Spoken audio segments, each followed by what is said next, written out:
Ok, vamos a ver el tema número 14, que tiene que ver con los instrumentos finales de control, específicamente con el tema de válvulas. Vamos a dejar los cilindros para otro momento. Cilindros neumáticos, cilindros con amortiguación, bueno, hay varios cilindros. Vamos a dejar los motores, las bombas y los servomotores para otro momento, para la siguiente clase, porque las válvulas al final es algo bastante amplio, o que al menos si quisiéramos juntar la clase de válvulas con la de todos los demás instrumentos finales, pues nos saldría una clase larguísima. Y ya sabemos que esa no es la intención. Obviamente prefiero tener así algo más condensado para que vayamos masticándolo de a poquito, que dar una gran mordida a un tema muy amplio y que dejemos fuera varias cosas. Ok, ¿qué vamos a ver en esta sesión? Miren, vamos a ver qué son los instrumentos finales de control. Todavía no nos hemos metido a los instrumentos de control, sino que nos habíamos quedado nada más en los instrumentos de medición, que como ya vieron, pues también es una cuestión bien amplia, sobre todo porque tenemos una selección, o tenemos que hacer una selección bastante más precisa, ¿no? Más estudiada respecto de las aplicaciones que estemos viendo. Y al menos esa es la gran diferencia con los instrumentos de control, y yo quiero que eso lo vayamos viendo a medida que vamos avanzando en las sesiones. Vamos a ver las válvulas industriales, qué son, cómo trabajan, cuáles son los tipos de válvulas que tenemos en la industria y los principios de funcionamiento de cada uno de los 4 tipos de válvulas que hay, al menos de las más comunes en las industrias. Bien, vamos a ver los instrumentos de control. Ya habíamos hablado de los instrumentos de medición, también hablamos así bien superficialmente de los de control, pero vamos a volver a platicar de ellos y a meternos un poquito a profundidad. Una vez hemos terminado de abordar los instrumentos de medición, podemos dedicarnos a la siguiente parte de un proceso industrial. Acuérdense que estamos analizando parte por parte los instrumentos industriales. Primero, los instrumentos de medición, hablamos de los sensores, hablamos de los transductores, hablamos de los transmisores que conforman todo el proceso de medición, y ahora tenemos que hablar del proceso de control. Obviamente hay un controlador del que vamos a hablar más adelante, pero de momento quiero enfocarme en los instrumentos de control, que es algo bien amplio. Sabemos ya que los instrumentos de medición captan las variables del medio. Una de las tres misiones de un instrumento de medición es captar. Luego convierten estas señales en corriente y voltaje, y además las transmiten ya sea a computadoras o interfaces, que a su vez ahí internamente las transforman en información que la persona puede utilizar, que el ingeniero de procesos o el ingeniero de instrumentación puede utilizar, procesarla para tomar decisiones y hacer mejoras en las plantas o en los equipos o en las líneas de producción. Estas decisiones se toman en una industria automatizada por un controlador. Este controlador, pues obviamente es un dispositivo electrónico, una computadora, un microchip que está dentro de alguna carcasa, generalmente un PLC puede ser un controlador, y vamos a hablar de eso más adelante, que activa los instrumentos que pueden controlar las variables del proceso, los instrumentos finales de control. ¿De acuerdo? No sé si hay alguna pregunta.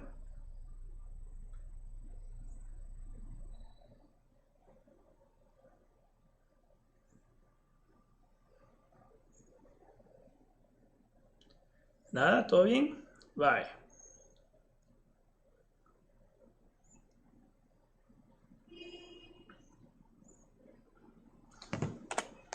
Ok.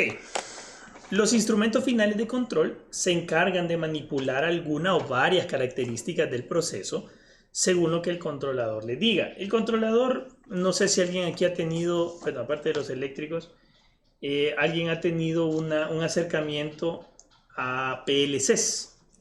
Los PLC, pues al final es el cerebro de una industria, es una computadora que maneja entradas y salidas.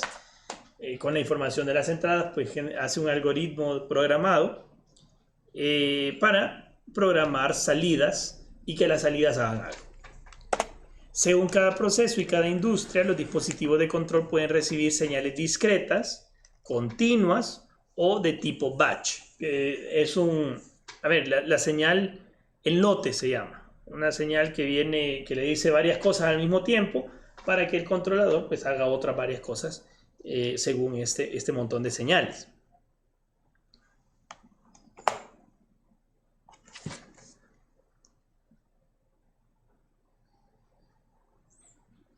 Los elementos finales de control son comúnmente llamados actuadores, ya que proporcionan una fuerza para poder mover o actuar sobre otro dispositivo, un dispositivo mecánico sobre todo.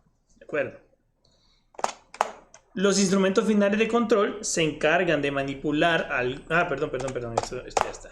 Perdón, En términos sencillos, un actuador es cualquier dispositivo que modifica la variable que controlamos de acuerdo a lo que ordene un controlador.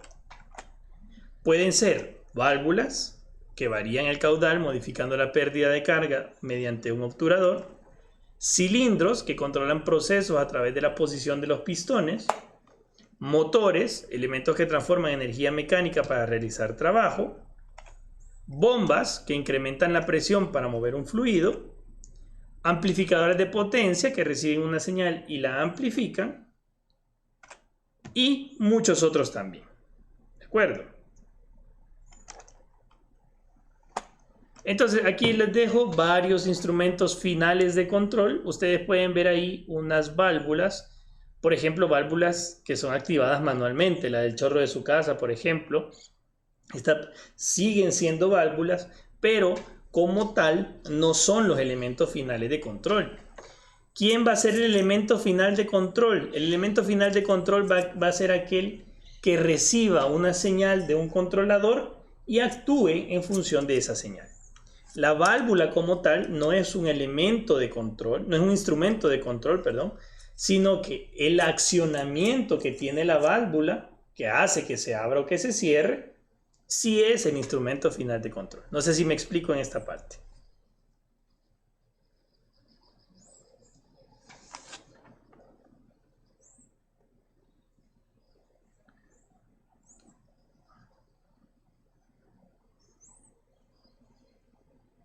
¿Todo bien? Sigo. También tenemos un par de cilindros por ahí. Estos de acá, vamos a ver. Para los que llevan neumática, esto se les habrá conocido. Estos son cilindros, también conocidos como pistones. Aquí hay un pistón electromagnético y de hecho estos tenemos en los laboratorios. Le voy a pedir a Julio que les enseñe cómo funcionan. Simplemente aquí adentro tienen una bobina que se le puede aplicar un voltaje de continua y ese voltaje de continua hace que por acción del campo magnético generado por la FEM inducida, por la acción de la FEM se genera un campo magnético que hace que el pistón se contraiga o se expanda. Y así entonces nosotros podemos empujar o jalar dispositivos, cajas, no sé, cualquier cosa a la que esté asociada este pistón. También tenemos bombas. Las bombas ya dijimos que modifican la presión para hacer subir o bajar un fluido. Servomotores, hablamos de los servos hace unas cuantas clases, que decíamos que era un motorcito que se activaba por una corriente directa. Y los motores tal cuales. Un motor se le aplica una corriente, un diferencial de potencia, y por su accionamiento interno permite que un eje central gire o rote. ¿De acuerdo?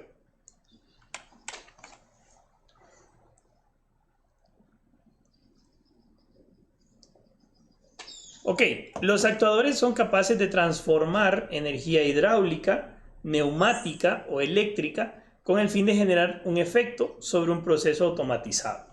Es decir, todos los actuadores hacen algo. Si no, no se llamarían actuadores.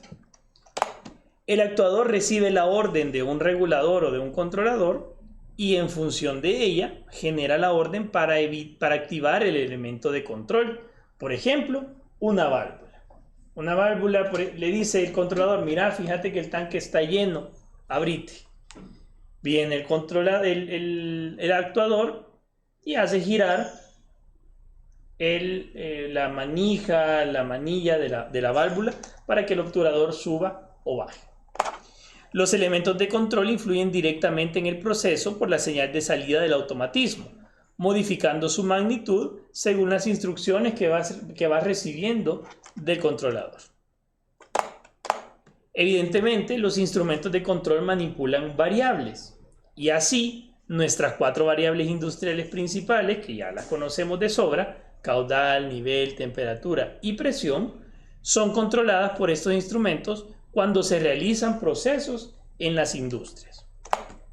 En las láminas siguientes vamos a estudiar elementos finales de control que vamos a ir complementando en las clases, sus principios de funcionamiento general, ejemplos y aplicaciones más importantes.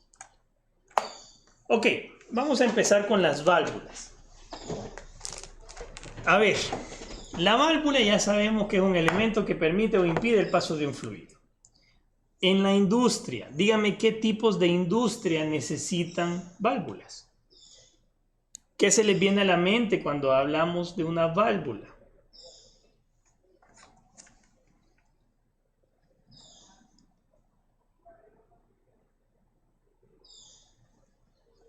Vale, todas, eso es bien, es correcto, sí, pero vamos a ver, denme ejemplos.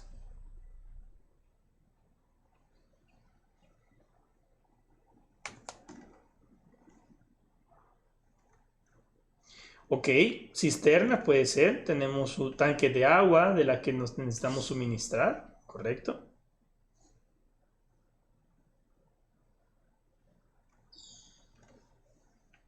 La producción de bebidas, por supuesto que necesita válvulas. De un tanque de bebida carbonatada podemos llenar varias latas o botellas. ¿Qué más?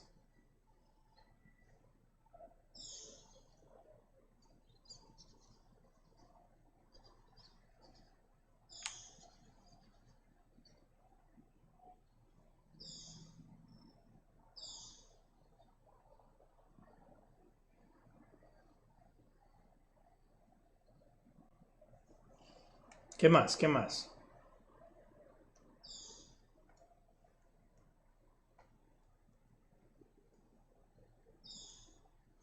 Para forrar cable en las bañeras y enfriarlo a través de agua. Ah, ok. Vaya, ajá, cuando hacen el forro de los cables y necesitan enfriarlo. No solo el cable, hay cosas que necesitan enfriarse cuando salen de los procesos productivos, así es. Cuando se galvaniza, por ejemplo, tubería, probablemente se necesite enfriar. También el tratado de aguas obviamente necesita válvulas. El riego en la agricultura, por supuesto que vamos a necesitar válvulas. Tal vez si tenemos cultivos hidropónicos en una empresa de agricultura de estas nuevas en los invernaderos, ¿no? Realmente, como decía Mario al principio, todas las industrias necesitan válvulas. Una válvula es un instrumento que regula y controla un caudal. Es un dispositivo mecánico que puede iniciar, detener o regular el paso o circulación de líquidos y gases mediante una pieza movible que abre, cierra u obstruye en forma parcial uno o más orificios. Es un instrumento básico en cualquier industria y sus aplicaciones varían ampliamente dentro de ellas. De hecho, industrialmente existen válvulas que dejan pasar fluido en un sentido y lo impiden en otro. Y vamos a ver cuáles son. Vaya, esta es una válvula, un diagramita de una válvula y vamos a ver las partes que componen esta válvula, esta y cualquier otra. Algunas pueden tener algunos de esos, algunas pueden no tenerlos, pero por lo general todas las válvulas tienen estas 9 partes. Miren, tienen un actuador, que es el que recibe la orden del controlador y le dice a válvula ábrete o ciérrate. Ay Dios, perdón, aquí la animación me va a fallar. Bueno, ni modo. Tienen un eje, un cuerpo, pernos, tornillos, empaque para ese eje, un asiento, un obturador, unas juntas y los extremos. Básicamente son las 9 partes que tienen todas las válvulas. El actuador o el accionamiento es un mecanismo que acciona la válvula, lo que le recibe órdenes del controlador y le dice abrite. El eje, o también llamado uso en alguna válvula, pues es la parte que conduce y fija el obturador. No es el obturador como tal, sino la parte que empuja al obturador hasta que puede cerrar. ¿Por qué? Porque la tubería llega hasta aquí, ¿no? ¿Dónde está el obturador? Mi obturador es este de aquí. Pero algo tiene que empujarlo desde esta parte de aquí arriba. Es este eje de acá. ¿De acuerdo? Todo este eje de acá. Ese es el eje. Luego tenemos el cuerpo. El cuerpo es la parte externa del instrumento y es lo que envuelve todas las partes internas. Y los tornillos, con sus pernos obviamente, son los que unen el cuerpo con sus tapas. Los tornillos y los pernos garantizan estanqueidad a la atmósfera por parte de la válvula. ¿Qué es la estanqueidad? ¿Quién me quiere decir qué es la estanqueidad?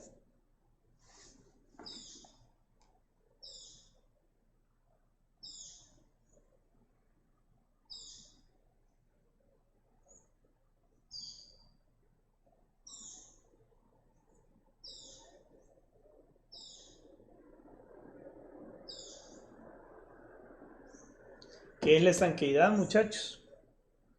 ¿O ya están dormidos?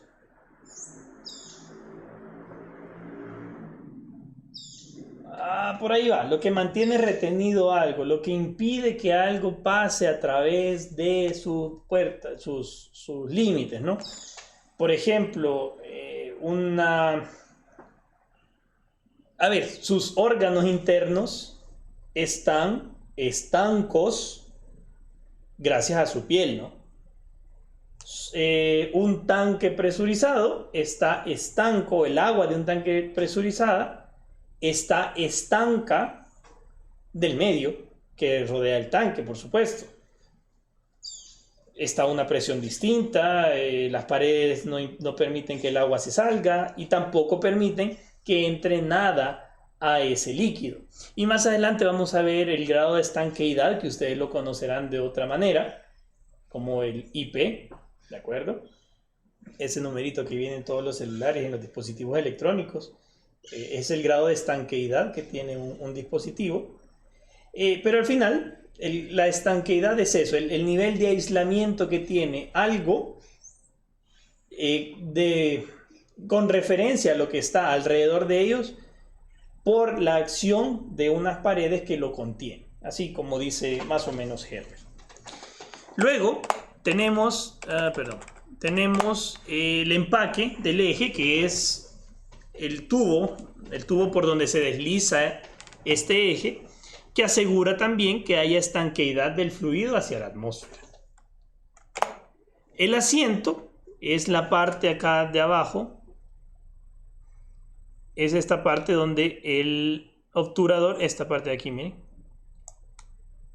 donde el obturador se va a sentar, pues se llama asiento, y que está en contacto con el obturador cuando la válvula está cerrada. Luego tenemos el obturador, que es la pieza que realiza la interrupción física del fluido. ¿En qué otro aspecto hemos escuchado la palabra obturador? ¿Dónde se escucha? Exactamente, en las cámaras. ¿Qué hace el obturador en una cámara?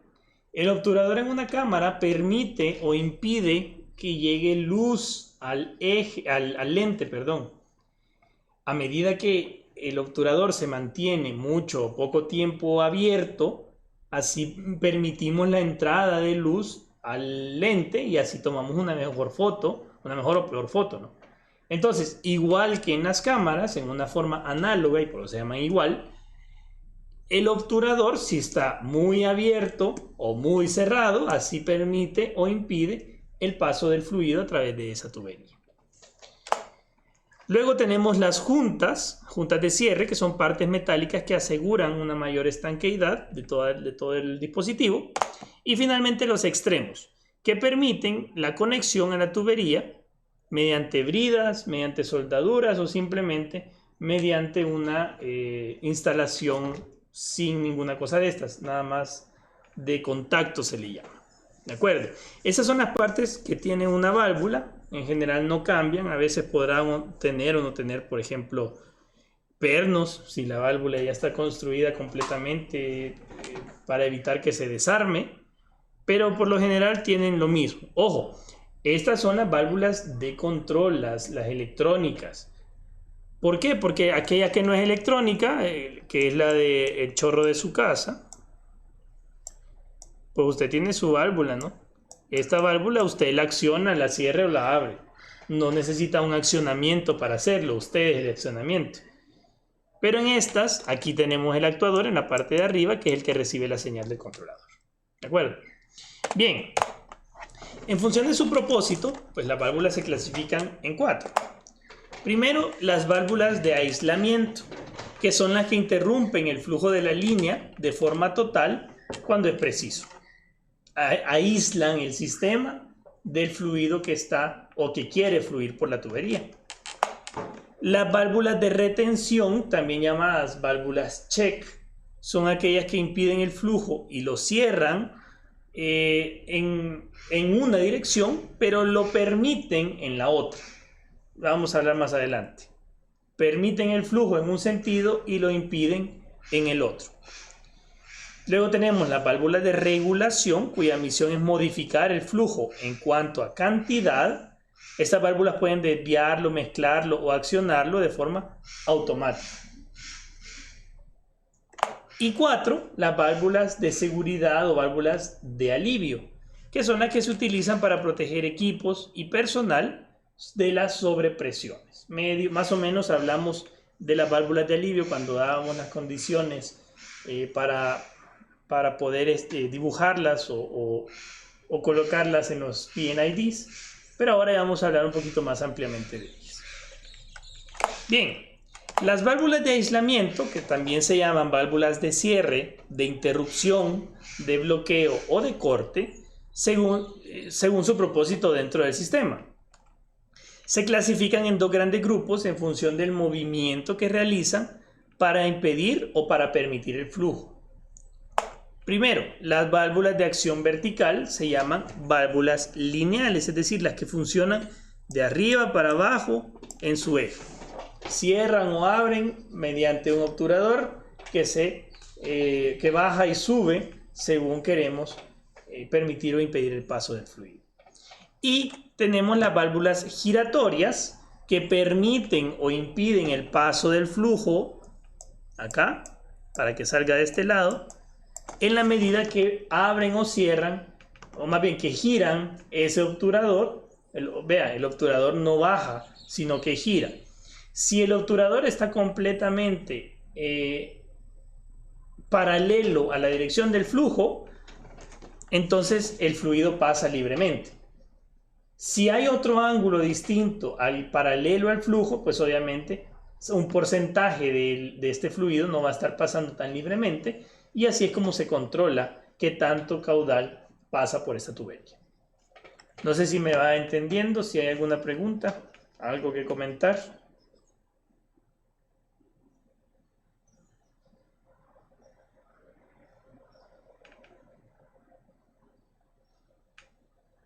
¿Dudas?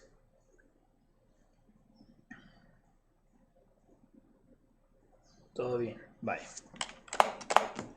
Ok, entre las válvulas de aislamiento lineales y rotatorias, no, Pablo, difícilmente, porque el DEI no tiene pisto. Vamos a ver si nos prestan alguna del lado de fluidos. Voy a preguntarle a Anige Córdoba, vamos a ver si tenemos algo que ver ahí. O de neumática, ya voy a preguntar, fíjate. Déjame preguntar. Bien, entre las válvulas de aislamiento lineales y rotatorias nosotros podemos mencionar las siguientes. Primero, las válvulas lineales, podemos hablar de válvulas de globo, válvulas de compuerta, válvulas de diafragma, válvulas de guillotina. Y en las válvulas rotatorias tenemos las válvulas de bola, válvulas de macho y las válvulas de mariposa. Esa que les mostré anteriormente es una válvula de mariposa. En función de su accionamiento, las válvulas que aíslan el fluido pueden ser accionadas manualmente, el chorro de su casa, las autoaccionadas, aquellas que tienen un cierre o apertura de la válvula ejercido por la misma acción del movimiento del fluido, o bien las que están accionadas por energía auxiliar. La acción de la fuente de alimentación provoca que haya movimiento en el eje. Esta alimentación puede ser eléctrica, neumática, hidráulica o hidroneumática y se utilizan para automatizar procesos industriales de alta repetición y exactitud en su control. Es decir, estas válvulas que se accionan por energía auxiliar, también llamadas electroválvulas, se utilizan cuando no podemos depender de que la presión del flujo me vaya a cerrar o abrir la válvula según como yo quiero. Acuérdense que los fluidos podrán ser muy newtonianos, ¿no? Pero en una tubería, no sé, en algún momento pueden comportarse de una manera que no es la de diseño y no podemos depender de esto al momento de estar en una industria. Y hablando de los fluidos newtonianos, que son aquellos a los que les podemos predecir su comportamiento. Acuérdense que hay fluidos a los que no se les puede predecir su comportamiento ni su perfil de velocidad en la tubería y por lo tanto se vuelven imprecisos, se vuelven inescrutables, ¿no? No sabemos qué puede pasar con ellos a través de una válvula. Entonces, si necesitamos estar cerrando, abriendo, entonces necesitamos electroválvulas, aquellas válvulas que se accionan por una energía auxiliar. ¿De acuerdo? No sé si me siguen. ¿Hay preguntas?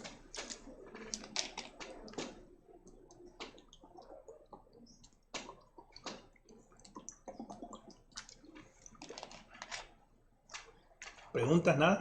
Vale. Chivo. Ok. Ahora, las válvulas de retención son aquellas que se accionan por la presión del fluido en movimiento. Permiten el paso del fluido en una dirección e impiden la circulación en el sentido contrario. Es decir, no permiten que el fluido vuelva a la parte presurizada cuando la presión de su sistema cae. Acuérdense, un fluido va en dirección de una presión mayor a una presión menor. ¿De acuerdo? Esto ustedes lo saben, ¿verdad? Estamos en el perfil de velocidad del fluido. Perdonen que les esté recordando estos temas tan de pesadilla a los que ya llevaron fluidos, pero vamos siempre de una zona de mayor presión a una zona de menor presión, donde esté vacía la tubería. Entonces, si colocamos nosotros una válvula, lo voy a dibujar así, una válvula check, que es la misma válvula de retención y yo creo que ya la han escuchado. Si colocamos una válvula check aquí y la dirección del flujo es lo que hace la válvula check es impedir que el flujo vaya en este lado. ¿Por qué? Porque quien acciona esta válvula check es la presión del fluido que va de más a menos y por lo tanto no puede fluir de menos a más. ¿Está claro esto? Son válvulas unidireccionales que abren el sentido del flujo y cierran en el sentido opuesto. Utilizar uno u otro tipo de válvulas check, dado que todas desarrollan la misma función, es criterio del ingeniero de instrumentación, según las conexiones, materiales, pérdidas de carga, fluidos y sus características como la viscosidad, como el perfil de velocidad, el mantenimiento que debe dársele a la tubería y a la válvula, las temperaturas que a las que estén sometidas, las presiones y otras características y otras propiedades de los fluidos y de la misma Vale, entonces, pues lo que les decía al inicio, miren, cuando hablábamos de instrumentos de medición, era bien fácil decir, no hombre, que para cada instrumento de medición, pues hay cosas que yo tengo que considerar. Por ejemplo, para la presión hay que ver el rango de las presiones que miden, qué es lo que me importa, los costos, no sé qué, no sé qué. Para la temperatura, yo necesitaba ver si podía medir la temperatura que tengo, ¿no? Tenía que ver el tipo, tenía que ver aquí, tenía que ver si era de radiación, tenía que ver si iba a estar en contacto con el fluido, etc. Hay un montón de cosas. Pero cuando hablamos de instrumentos de control, generalmente hacen la misma función. Nuestra decisión real solo va a estar en la marca y el precio de la válvula que necesitamos, pues. ¿Por qué? Porque todas hacen lo mismo. Entonces no hay una diferencia entre una y otra, más que las que le interesan muy...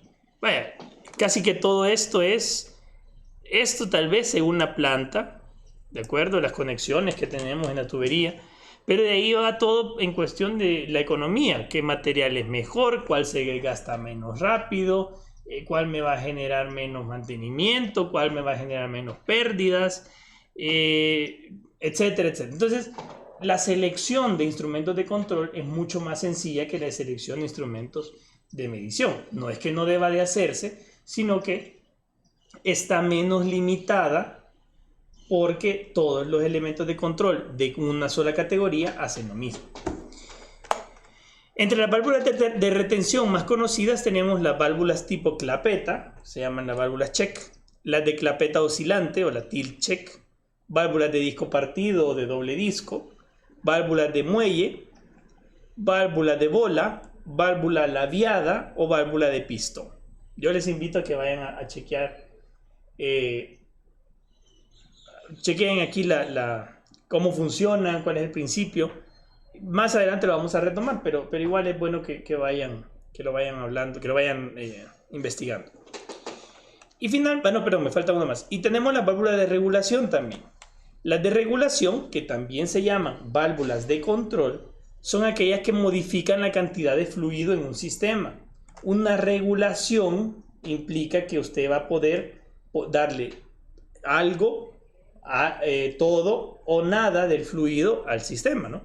Regular es mantener en las condiciones que yo quiero algo. Las más habituales válvulas de regulación se accionan por una fuente de energía externa, por ejemplo, eléctrica o neumática. Estas válvulas se consideran como elemento final de control de una tubería por donde circula un fluido y normalmente se emplean en procesos donde es necesario realizar movimientos continuos y de regulación precisa. Las válvulas de control no pueden ser entendidas sin observar un lazo de control. El lazo de control se compone de un regulador electrónico que recoge las señales de entrada, los parámetros deseados, por ejemplo, el nivel de un tanque, la cantidad de agua descargada, la cantidad de bebida embotellada, todo eso lo recoge el controlador. También está conformado por el actuador de la válvula, está conformado por la misma válvula y también está formado por el sensor del sistema. Y ahí a la par yo les he dejado el diagrama de control, diagrama de lazo de control del nivel de un tanque de agua. Vea qué es lo que está pasando. Si empezamos por el tanque de agua, tenemos asociado a él un LT. ¿Qué es el LT? ¿Alguien me quiere decir qué es el LT?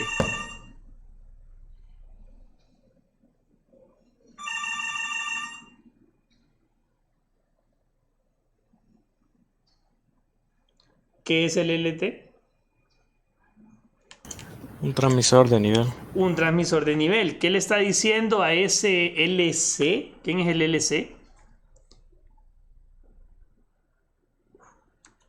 El nivel de agua que hay en el tanque. Ok. O de líquido, no sé. Sí, el controlador de nivel, el LC, está recibiendo un dato del transmisor de nivel que le dice, mira, este tanque tiene tanta cantidad de agua.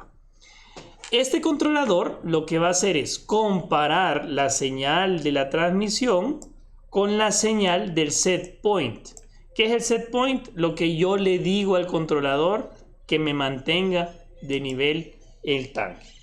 Si el tanque, por ejemplo, tiene menos agua de mi set point, vamos a ponerle set point 1.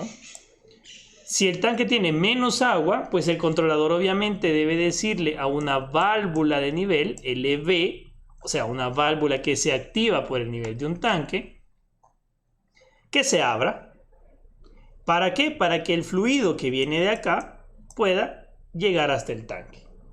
Si el nivel del tanque SP2, si el nivel del tanque es igual al nivel al que yo le he colocado el set point, SP2 acá, disculpen que todo feo quedó el SP2, lo que le va a decir es, mira, ya llegamos al nivel que yo quería, cerrate, simplemente.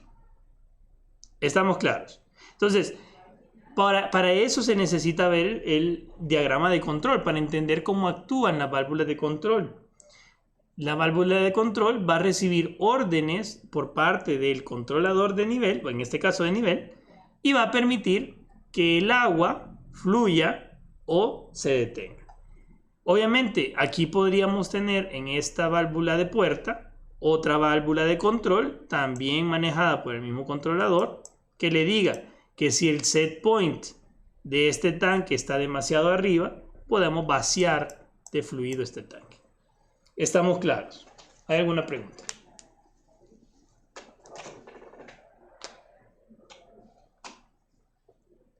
Nada.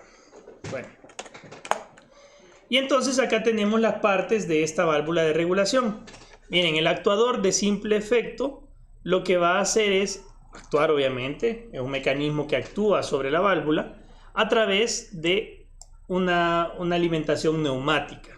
Una señal de corriente entre 4 y 20 miliamperios desde el sistema de control le indica al posicionador, que es este de acá, qué posición queremos, nuestro set point. Si yo quiero, por ejemplo, 20 o 30% abierta la válvula, pues yo le voy a decir, mira, posicionador, necesito que pongas, no sé, ya sea la mariposa, en 20 o 30%. Entonces, cuando el posicionador ya recibe esta orden, el aire fluye hasta el actuador en proporción a lo que yo necesito que la válvula se abra. Si yo quería un 20% de apertura, yo le voy a entregar un 20% de la presión que necesita para abrirse completamente. Así la válvula solo se va a abrir un 20%. El actuador permite, por una conexión mecánica, que el eje suba si yo necesito abrirla o que baje si yo necesito cerrarla. Y pues la válvula va a permitir o impedir el flujo a través de ese pedazo de tubería. ¿De acuerdo? Ve, aquí les pongo, el aire sale y entra del posicionador hacia el actuador para conseguir la posición que nosotros queremos. Y el lector de posición nos va a decir a nosotros, o sea, alguien que vaya a supervisar el proceso, la posición de la válvula que está en la la posición en la que se encuentra la válvula en cada momento.